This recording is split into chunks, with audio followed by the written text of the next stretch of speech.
কাঁঠালের দানা কিন্তু সবাই ফেলে দেয়, আর সবাই কিন্তু এটাও জানে না যে কাঁঠালের বীজ আবার খাওয়াও যায়।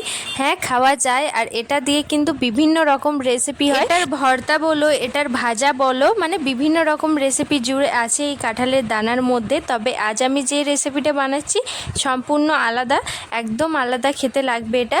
তো প্রথমেই নিয়েছি আমি চিড়ে। এই চিড়েটা একদম মানে গোটা গোটা না, আধ ভাঙার মতো চিড়ে আছে। যে কোনো সাইজে চিড়ে দিয়েও কিন্তু এটা হয়ে যাবে। তো ওই চিড়েটার মধ্যে আমি হালকা জল দিয়ে মিশিয়ে নেব, মানে একটু এটা ঝরঝরে করে নেব। যেইভাবে চিড়ের পোহা বানাও সেইভাবেই কিন্তু এটা হবে, সেই জন্য আমি এইভাবে এটা আগে করে নিচ্ছি। ওই মোটামুটি 2 চামচের মতো জল দিয়ে এটা ভালোভাবে মিশিয়ে নেব আর একটু ঝরঝরে করে নেব।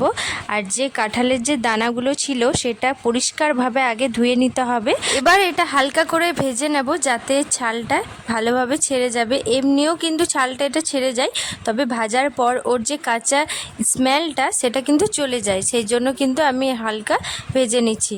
ভাজা সব হয়ে যাওয়ার পর এর যে ছালটা আছে, ওপরেকার যে ছালটা হোয়াইট কালারের, সেটা আমি ছাড়িয়ে নেব।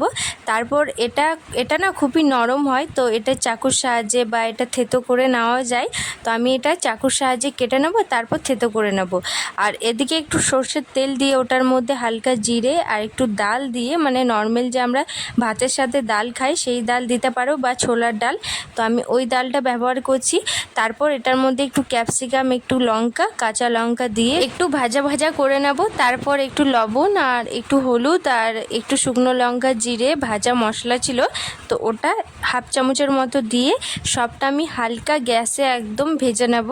আর একটু মটর ইউজ করছি। ওদিকে ওটা ভাজতে থাক, ততক্ষণে যে কাঁঠালের দানাগুলো আছে সেটা আমি এইভাবে কেটে নেব। সব কাটার পর একটু থেতো থেতো করে নেব।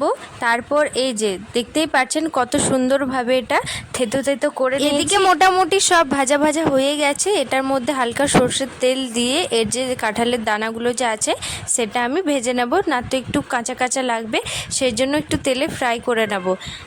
তারপর এটা সমস্তটা সব মিশিয়ে আমি ভেজে নেব। তারপর যে চিড়েটা আমি ভিজিয়ে রেখেছিলাম ওই চিড়েটা দিয়ে আবারও প্রায় 10 মিনিট মতো ভেজে ব্যাস রেডি হয়ে গেল চিড়ের পোহা।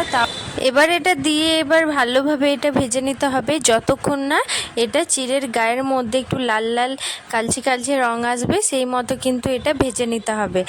আর কাঁঠালের দানা কিন্তু আমাদের শরীরের পক্ষে কিন্তু খুবই ইম্পর্টেন্ট। ভিডিওটা কেমন লাগলো বলবেন। বাই, রাধে রাধে।